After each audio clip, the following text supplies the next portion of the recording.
Hi guys, welcome back to my channel. If you haven't seen my face yet, it belongs to me, Sophie, whatever you want to call it. In today's video, I'm gonna show you all of the books I read in 2022.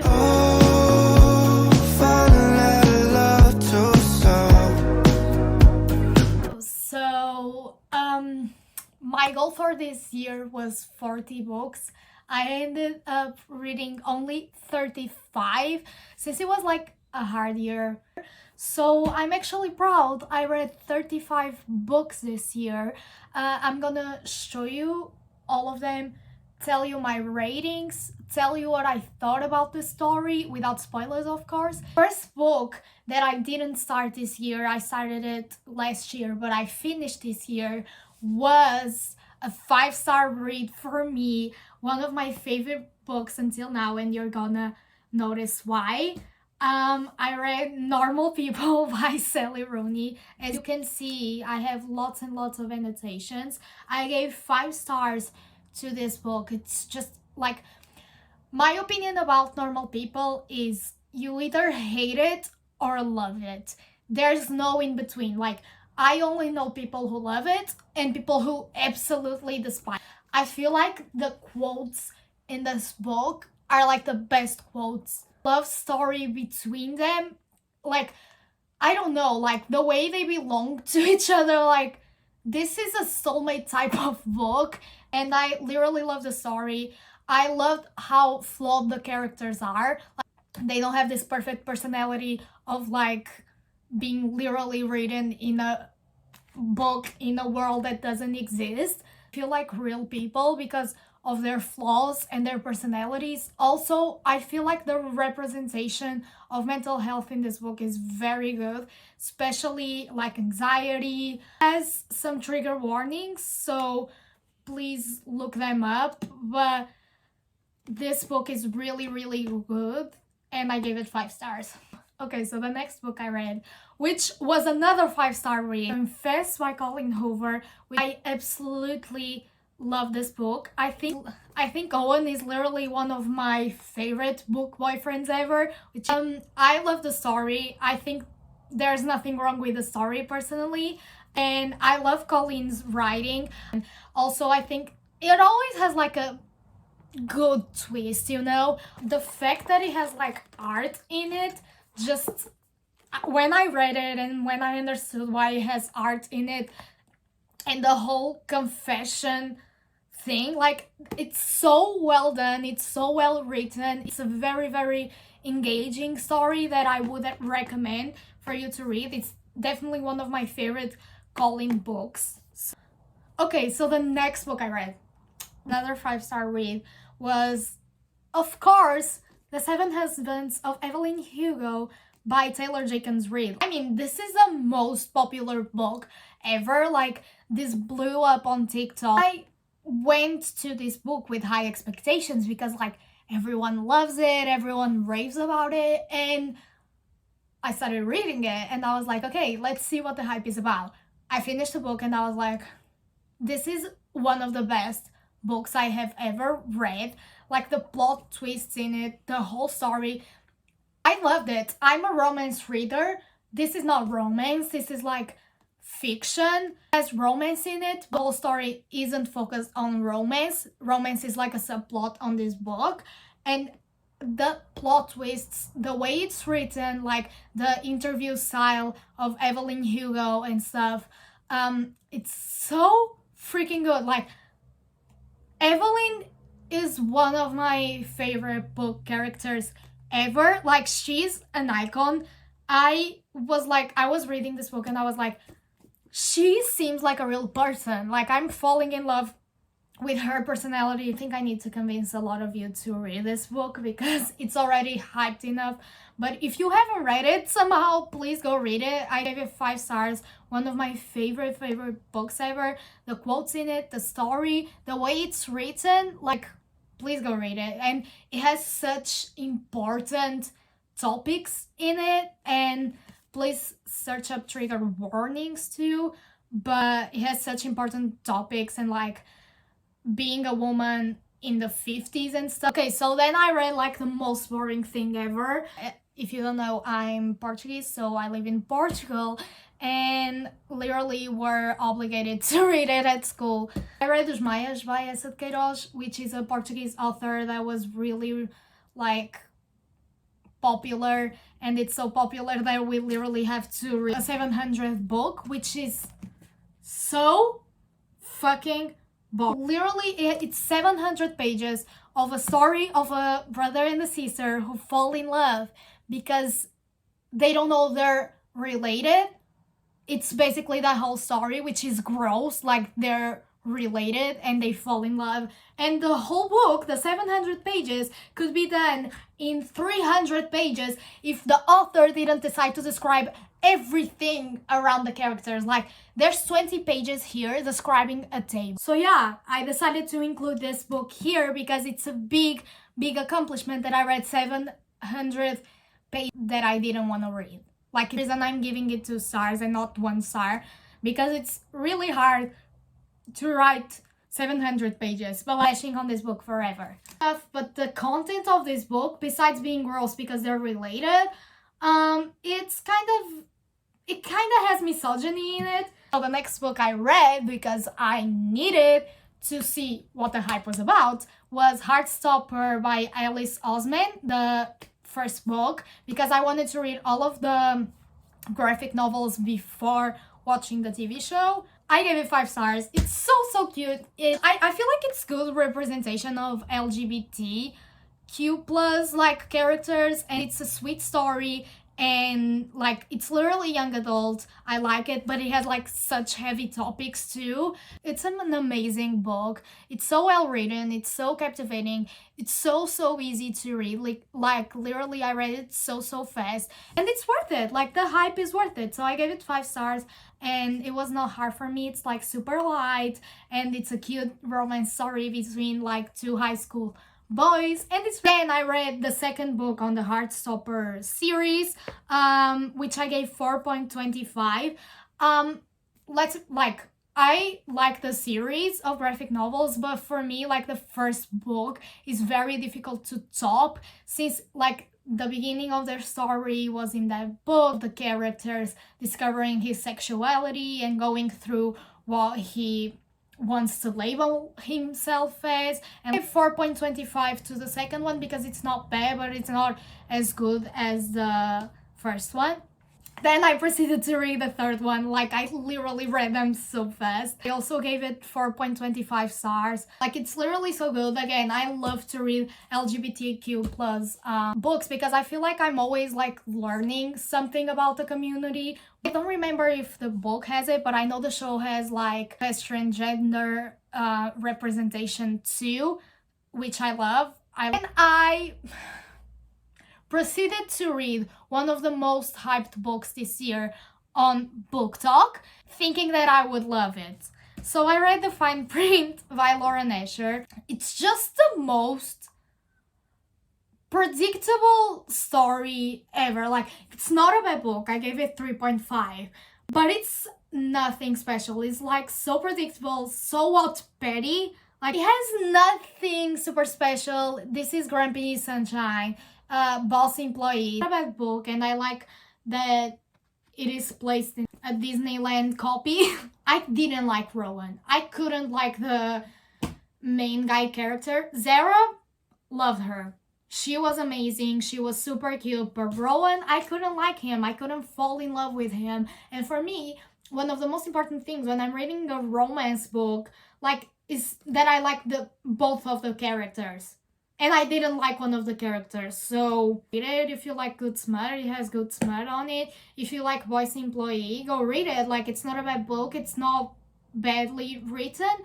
The story is just super predictable, and I want to read different things from this one. And I read the last book on the Heartstopper series, which I gave 5 stars too. I think the last one is my favorite one. Like, the ending of their story and how much they've grown together and how much they've developed from the first book. Like, both of them, both of the characters, and also like their friends, their families. Like, so good to read like a cute romance between like high school sweethearts and like seeing their story out of high school. And so then, if you don't know, because I always say this when I show this series on my channel, I don't think this book is available in English yet, but I'm not sure. I know it's available in German because the author is German. I know it's available in Spanish, in French, and I know it's available in Portuguese, and that's why I read this series. But it's the Again series by Mona Keston.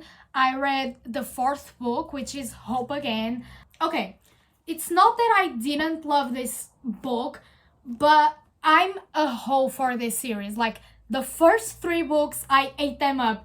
It's a series of characters in college, and they all have a relationship to each other. So it's like Off Campus by L. Kennedy. So I went to this book thinking I would love it. But these two, it's not that I didn't love it, but I think I was on a book slump when I read it because I had just finished The Fine Print by Lauren Asher. So I was kind of like in a book slump because I hadn't liked such a hype book. The story is very, very interesting. I love this world. I love like the world of this series. The thing is, even though I love the story, compared to the other three books, it wasn't like that good because I know how good it can get, and like compared to the other stories, it's not as good, so I can't rate it as high as the other ones because the other ones are like 5-star rates for me. So I gave 3.75 to this. I think I would give it like 4 if I reread it because as I said, I was in the middle of a book slump. If you either talk one of those languages I said the book was available on, please go read this series. Like, I actually love this series.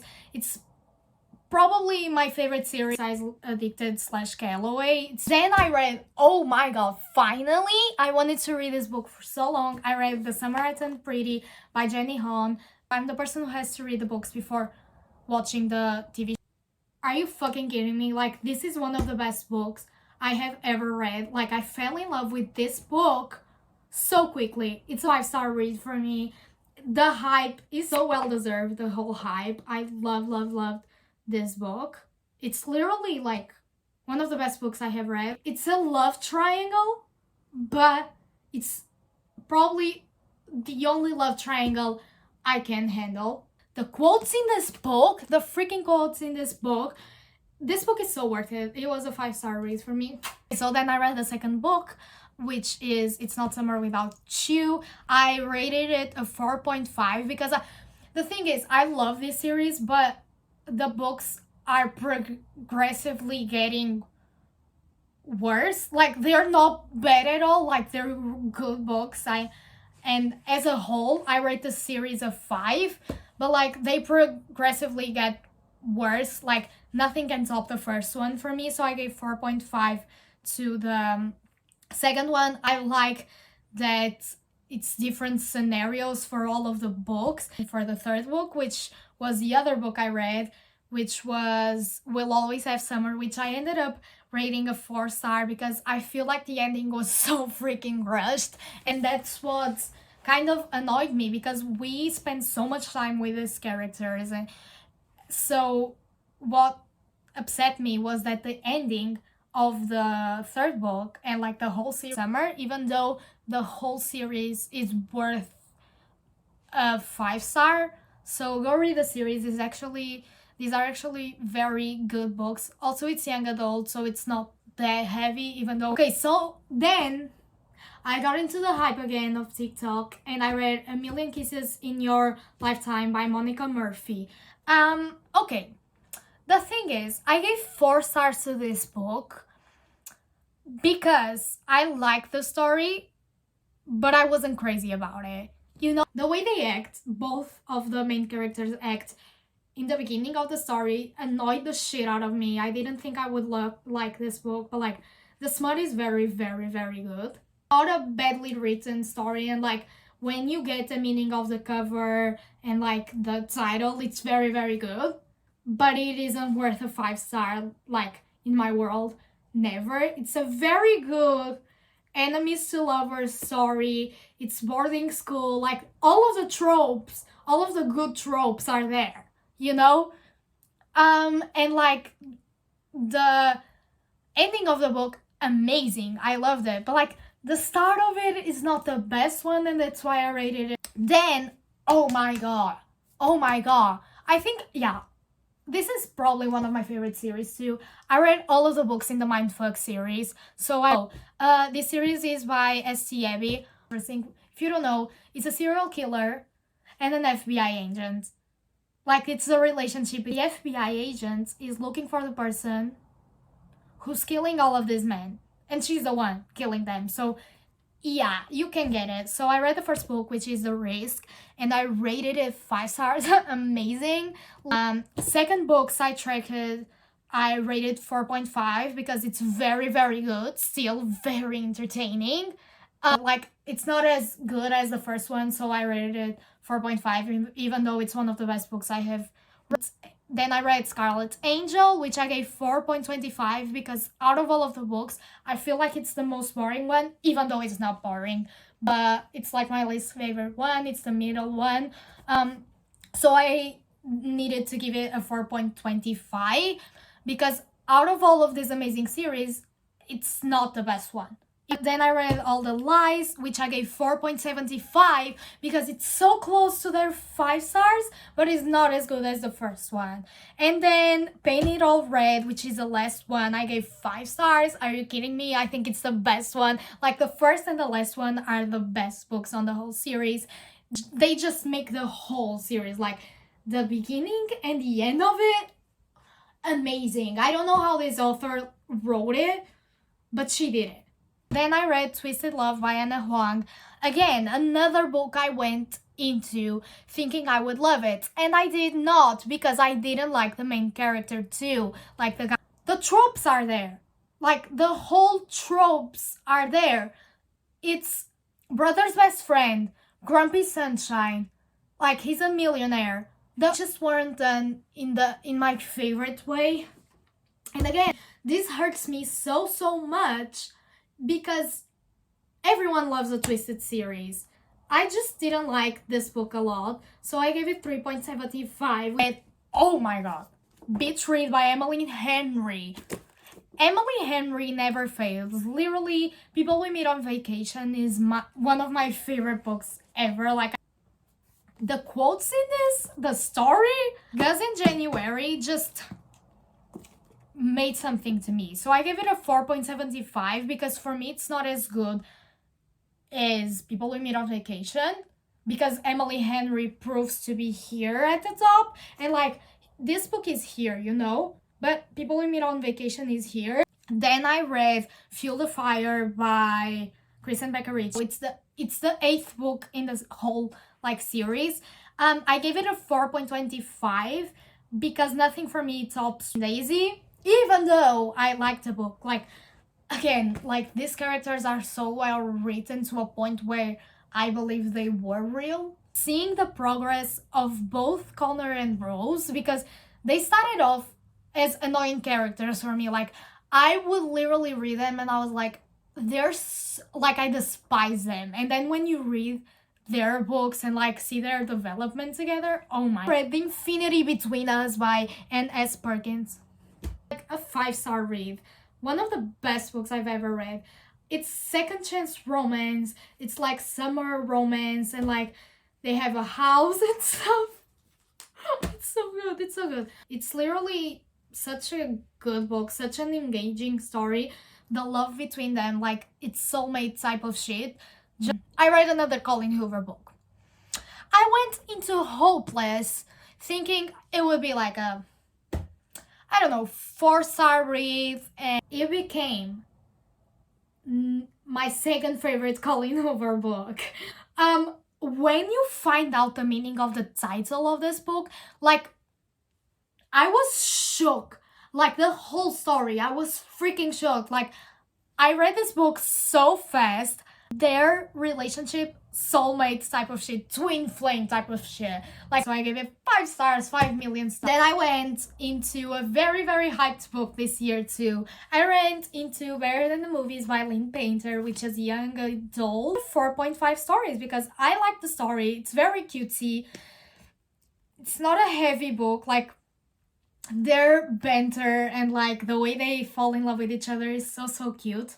And I gave it 4.5 because at some points it was like a little bit cringy, so it's not worth the 5-star status, but like it's an amazing story. It's a cute romance. It's so light for you to read. When I was reading this book, it seemed like the whole world like stopped and I didn't worry about anything else besides reading this book. And into my favorite Colleen Hoover book ever.